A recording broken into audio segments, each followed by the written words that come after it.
Hey folks, welcome back to another episode of Sportscard Talk with Mark. This is episode 6. This is a special episode coming to you. This is a NFL draft episode. The NFL draft actually starts in about 5 minutes, and I'm going to come to you talking about NFL draft topics. I also have a bold prediction later to share with you. I've also got my children, Eden and Evan, joining me for this episode, and so I'll be telling them some great childhood stories as well. So, first of all, this is the 33rd NFL draft. 32nd NFL draft that I've watched consecutively. The first NFL draft that I watched was the 1989 NFL draft. And in that draft, I remember watching at my grandparents' house in Crestview. For some reason, I was there on Sunday afternoon. There were 3 Florida Gators drafted in that draft. There was Louis Oliver, a hard-hitting free safety by the Miami Dolphins, one of my all-time favorite players. There was Trace Armstrong, a defensive tackle by the Chicago Bears. Then there was David Williams, an offensive lineman by the Houston Oilers, which the Houston Oilers are now the Houston Texans.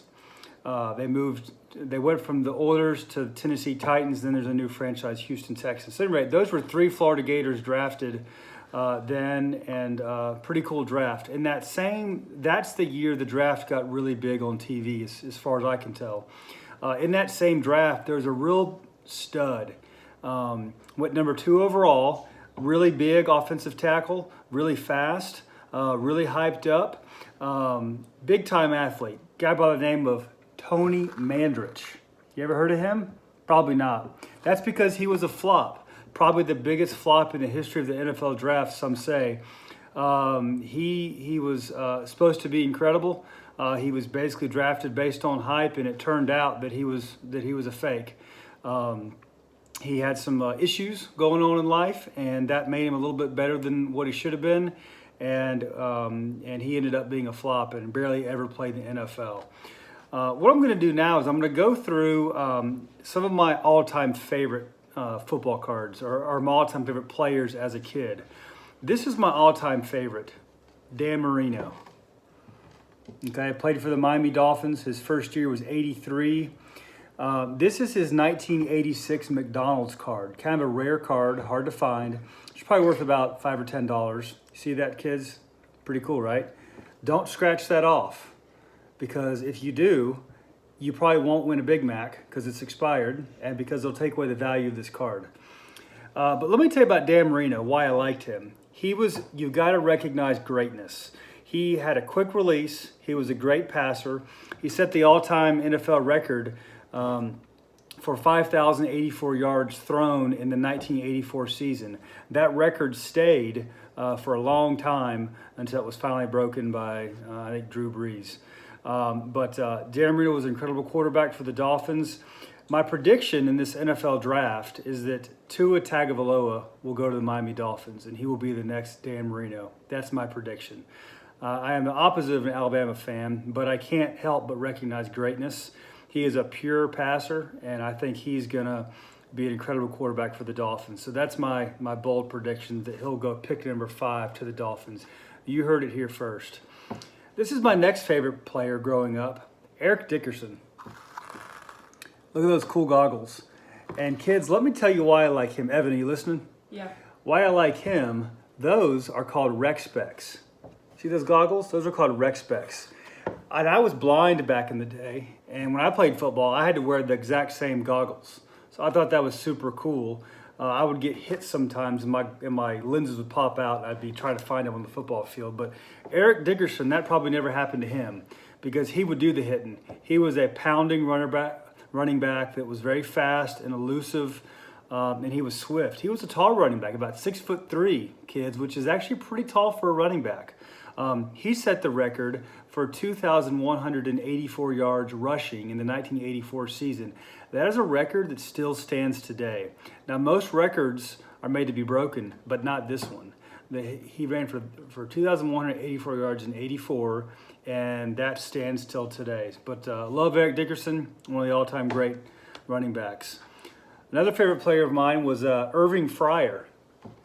Irving Fryar was a receiver for the Dolphins. He caught balls from Dan Marino for a few years. This is his Topps Finest football card. That's a pretty flashy one there. He was the #1 overall pick in the '84 draft by the New England Patriots, and then later he played for the Dolphins. Kids, pay attention. This is important stuff. This is Doug Williams, okay? Doug Williams. This is 1984 Topps. This is the first football card set I ever had. Grandma gave this to me for Christmas, or it may have been Santa Claus. But Doug Williams was the first African-American quarterback to play in the Super Bowl, and he led the Redskins to victory. I was actually living in D.C. at the time, so Doug Williams was kind of a hero of mine. All right, next one. Oh, this is a good one. Brian Bosworth, 1989 Pro Set. You ever heard of him? That's because he ended up being kind of a flop. But for a couple years, he was a hard-hitting linebacker. Let me show you something cool. You see him?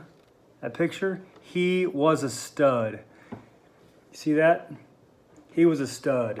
They called him the Boz, and he was just a wild man. He was just a show in and of himself on the sidelines, and loved to watch him play. Here's another cool card. Herschel Walker. You've heard of him. He won a Heisman Trophy. Played mainly for the Cowboys. Before he was in the NFL, he played for the New Jersey Generals in the USFL.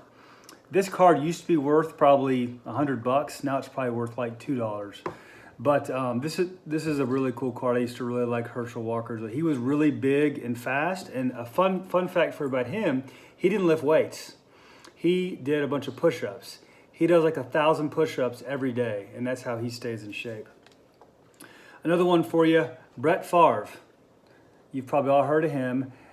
Towards the end of Dan Marino's career, when he was kind of fading off, I became a Brett Favre fan. This is his first card as a Green Bay Packer. He was actually drafted in the 1991 draft by the Falcons in the second round. Didn't play much, didn't do very good, and then they traded him to the Packers, and the rest is history. So this is his 1992 Topps High Series card. This is kind of a hard card to find. Worth a few bucks. Again, one of my all-time favorites. He kind of became the next Dan Marino towards the end of Dan's career. I've already talked to you about this in a past episode, but he's so great, I got to mention it again. This is Bo Jackson. Okay? This is his 1988 Topps Super Rookie for the Oakland Raiders. And he also played baseball for the Kansas City Royals and Chicago White Sox and a few other teams. But interesting story, notice his baseball card is 87 Don Russ, and his football rookie, these are both rookies, but the football is at 88 Topps. That's because Bo Jackson was drafted by the Buccaneers in the '85 draft. And he did not want to play for the Buccaneers, so he said, forget it, I'm not playing football. And so he played baseball for a couple years, and then eventually the Raiders drafted him into the supplemental draft, and he started playing for the Raiders. So Bo Jackson was one of my favorites as well, that concludes this episode for you. We'll see how the draft goes, and you'll see my predictions come true. Thank you for joining me, folks. Have a good evening.